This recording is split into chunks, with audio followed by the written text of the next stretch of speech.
Hey everybody, thank you for joining me again. I am the Bento Buster. In this episode, I'm taking on a Japanese classic, Wagyu beef cutlet sandwich. Now, it's a simple sandwich, but it needs a lot of care. If I make a mistake during the frying process, I could ruin everything. That would be a disaster. So, that said, let's see how I got on.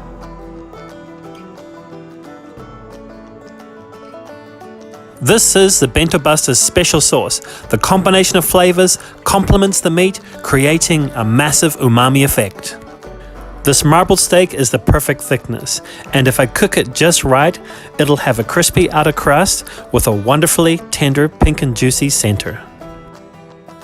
In some of the high-end restaurants, this sandwich will set you back $200, but I'm pretty confident that my cheaper version will be just as good. After seasoning with salt and pepper, dust the steak in either cake or all-purpose flour. Next, dredge it in the dashi egg wash and coat it with panko. I like to coat mine twice, just to give it that extra crunch.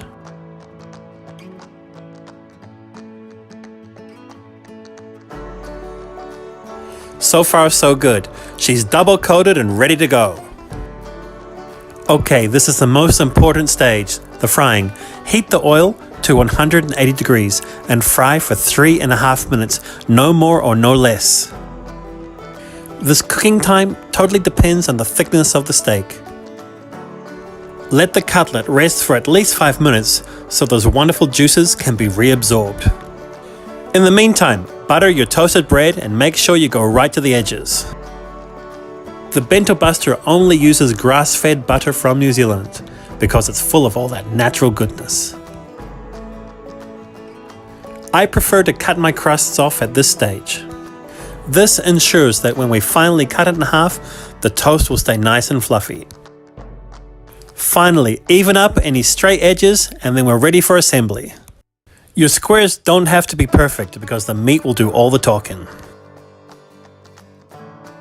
After placing the cutlet, cover it with that umami sauce. Put the top on and assembly is complete. This is the moment of truth. Let's cut it in half and see what we've got. There we have it. Perfection. That is the look that I was going for. Check out that pink and juicy center. That is so flavorful, it's gonna melt like butter in your mouth.